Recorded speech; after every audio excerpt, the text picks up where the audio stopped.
Hello guys, good morning, Radhe Radhe guys. ISKCON temple के हमारे बढ़िया दर्शन हो गए थे। आप लोगों ने भी अच्छे से दर्शन किए होंगे। तो गाइज चलो अब आप लोगों को भी मैं निधिवन के दर्शन करा देती हूँ। हम निकल लिए निधिवन के लिए और वहां पहुंच गए हैं। तो आप लोग भी अच्छे से श्रद्धा से भक्ति भाव से दर्शन करो। तो गाइज निधिवन एक ऐसा स्थान है जिसे रहस्य, भक्ति और आस्था का अद्भुत संगम माना जाता है। तो वृंदावन की पावन भूमि पर स्थित निधिवन केवल एक वन नहीं बल्कि करोड़ों श्रद्धालुओं की आस्था का एक केंद्र है। यहाँ आने वाला हर व्यक्ति एक अलग ही आध्यात्मिक अनुभव महसूस करता है। इस स्थान से जुड़ी मान्यताएं और रहस्य आज भी लोगों को आश्चर्यचकित कर देती है। कहा जाता है निधिवन वह स्थान है जहाँ भगवान श्री कृष्ण और श्री राधा रात्रि के समय दिव्य रास लीला करते हैं। सदियों से चली आ रही मान्यता के अनुसार आज भी हर रात यहाँ रास होता है। इसी कारण सूर्यास्त के बाद इस परिसर को पूरी तरह बंद कर दिया जाता है और किसी को भी भीतर रुकने की अनुमति नहीं दी जाती। निधिवन की सबसे अनोखी विशेषता यहाँ के तुलसी के वृक्ष हैं। सामान्य वृक्षों से बिल्कुल अलग यहाँ के वृक्ष जोड़ों के रूप में दिखाई देते हैं। टेढ़ी मेढ़ी शाखाएं और अनोखा आकार श्रद्धालुओं को आश्चर्य में डाल देता है। भक्तों का विश्वास है कि ये वृक्ष रात के समय गोपियों का रूप धारण कर भगवान श्री कृष्ण की रास लीला में सम्मिलित होते हैं। तो गाइज यहाँ पे जितनी भी ये तुलसी के पौधे हैं, यहाँ नीचे ना तो कोई घास है ना कुछ ही, बिल्कुल एकदम प्लेन धरती है। वहाँ पे खाली तुलसी के पौधे हैं और दूसरे पौधे और हैं, वो मेरे को नाम याद नहीं किस चीज के पौधे हैं वो। तो यहाँ आ गया था एक मंदिर निधिवन में। यहाँ पे मंदिर भी बने हुए हैं छोटे छोटे, बहुत ही अच्छे प्यारे। तो यहाँ भी लाइन लगी हुई थी, तो सभी ने प्यार से लाइन में लग के आराम से भगवान जी के दर्शन किए। और यहाँ पे वीडियो बनाना अलाउ नहीं था, फिर भी मैंने आप लोगों के लिए छोटी छोटी क्लिप शूट की यहाँ पे। तो मना कर रहे थे पंडित जी कि यहाँ वीडियो शूट नहीं करनी। तो गाइज आप लोग भी दर्शन कर लो। मैंने चोरी छुपे वैसे वीडियो बना ली, भगवान जी माफ करना मेरे को, चोरी छुपे मैंने वीडियो बनाई। तो यहाँ पे दर्शन करने के बाद फिर लाइन से सब चल दिए थे आगे की साइड। तो गाइज ये निधिवन बहुत ही बड़ा है। इसमें पूरे में घूमने के बाद बहुत ही अलग ही महसूस होता है, मन को शांति मिलती है। मन करता है कि यहीं छांव में आराम से 1-2 घंटे बैठ के भगवान जी का ध्यान करें। लेकिन हमें वहां से फिर निकलना था घर के लिए, तो इसलिए जल्दी वहां से आ गए थे। तो जब आप निधिवन में प्रवेश करते हैं तो आपको ऐसा अनुभव होता है मानो समय ठहर गया हो। चारों ओर फैली शांति, भक्ति का वातावरण और वृक्ष की अद्भुत संरचना मन को एक अलग ही दुनिया में ले जाती है। निधिवन परिसर में स्थित रंग महल भी श्रद्धालुओं के आकर्षण का प्रमुख केंद्र है। मान्यता है कि रात्रि में भगवान श्री कृष्ण और राधा रानी यहाँ विश्राम करते हैं। आज भी मंदिर के पुजारी रात में यहाँ श्रृंगार की सामग्री, माखन, मिश्री, पान और जल रखकर मंदिर के कपाट बंद कर देते हैं। प्रातःकाल जब कपाट खोले जाते हैं तो सामग्री के उपयोग होने के संकेत दिखाई देते हैं जिसे श्रद्धालु दिव्य चमत्कार मानते हैं। निधिवन से जुड़ी अनेक कथाएं और लोक विश्वास प्रचलित है। स्थानीय लोगों का मानना है कि जो व्यक्ति रात में यहाँ रुककर रासलीला देखने का प्रयास करता है वह असामान्य घटनाओं का सामना कर सकता है। हालांकि इन मान्यताओं को श्रद्धा और धार्मिक का विश्वास रूप में देखा जाता है और इन्हीं कारणों से निधिवन का रहस्य आज भी बना हुआ है। निधिवन केवल एक स्थान निधिवन केवल रहस्य का स्थान नहीं बल्कि ज्ञान भक्ति का केंद्र भी है।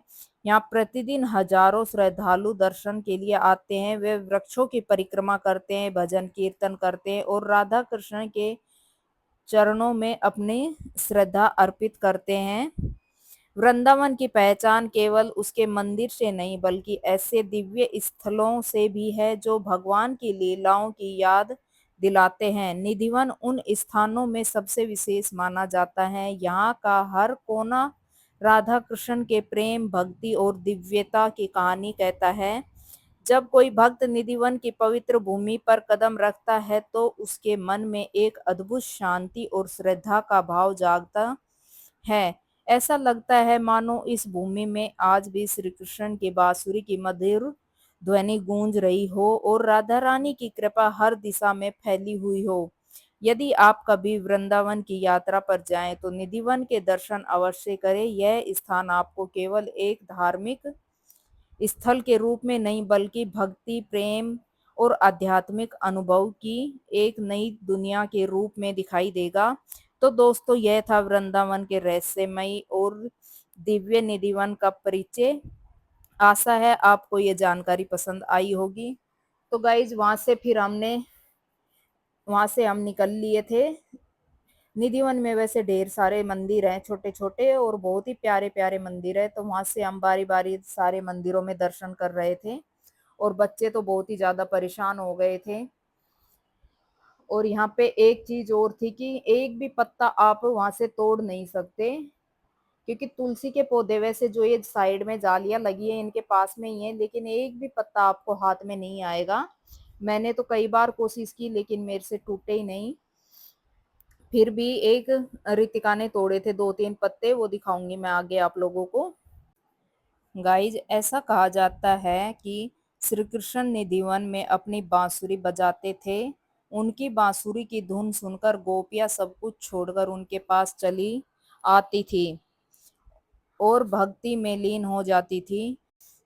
गाइज चलो मैं आपको लेकर चलती हूँ यमुना घाट पर, वृंदावन के उस पवित्र स्थान पर जहाँ की हर लहर भगवान श्री कृष्ण की लीलाओं का गुणगान करती है, जहाँ की हवाओं में भक्ति की सुगंध घुली हुई है, जहाँ श्रद्धालु दिव्य शांति का अनुभव करते हैं। यह स्थान है यमुना घाट। तो गाइज यहाँ पे बच्चे जिद कर रहे थे कि हमें बोटिंग करनी है, तो यहाँ पे ये बोट वाले से ही बात कर रहे थे। तो गाइज, भारत की पवित्र नदियों में यमुना जी का विशेष स्थान है। हिंदू धर्म में यमुना को लेकर एक नदी नहीं बल्कि देवी के रूप में पूजा जाता है। वृंदावन में बहने वाली यमुना जी भगवान श्री कृष्ण के जीवन और उनकी अनेक लीलाओं की साक्षी रही है। कहा जाता है कि जब भगवान श्री कृष्ण बाल्यावस्था में थे तब वे अपने मित्रों और गायों के साथ यमुना तट पर आया करते थे। यहाँ वे खेलते, गाय चराते और अपनी मधुर बांसुरी की धुन से पूरा वातावरण को भक्तिमय बना देते थे। यमुना घाट का संबंध श्री कृष्ण की अनेक प्रसिद्ध लीलाओं से जुड़ा हुआ है। इन्हीं तटों पर भगवान ने अपने बाल सखाओं के साथ जल क्रीड़ाएं भी की हैं। भक्तों का विश्वास है कि यमुना की लहरों में आज भी उन दिव्य लीलाओं की स्मृतियां जीवित हैं। वृंदावन के घाटों में केसी घाट सबसे प्रसिद्ध माना जाता है। मान्यता है कि यही भगवान श्री कृष्ण ने केसी नामक राक्षस का वध किया था। इस विजय के बाद देवताओं ने भगवान का अभिषेक किया और यह स्थान सदियों से श्रद्धा का केंद्र बना हुआ है। सुबह के समय यमुना घाट का दृश्य अत्यंत मनमोहक होता है। उगते हुए सूरज की किरणें जब यमुना के जल पर पड़ती है तो ऐसा लगता है मानो तट स्वर्णीय आभा से चमक उठा हो। श्रद्धालु स्नान करते हैं, पूजा अर्चना करते हैं, यमुना माता से सुख समृद्धि की प्रार्थना करते हैं। श्याम श्याम के समय होने वाली यमुना आरती का दृश्य भी अत्यंत अद्भुत होता है।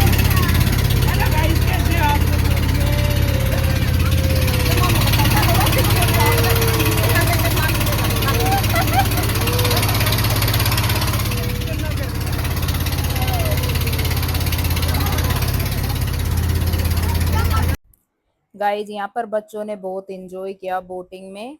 पानी कम था यहाँ पे, फिर भी हमने काफी टाइम तक बोटिंग की, आगे तक चले गए थे। तो गाइज, मैंने आप लोगों को पूरे वृंदावन के ब्लॉग दिखाए हैं। आप लोगों को गाइज अब हम चल दिए हैं घर पे, दर्शन हो गए बढ़िया। भीड़ थी लेकिन बहुत ज्यादा। अब निकले हैं घर के लिए। तो आज के इस ब्लॉग को करते हैं हम यहीं पे एंड। वीडियो को लाइक, शेयर, कमेंट करके जरूर बताना आप लोगों को वीडियो कैसी लगी। ओके गाइस, बाय, मिलते हैं एक और नए ब्लॉग में।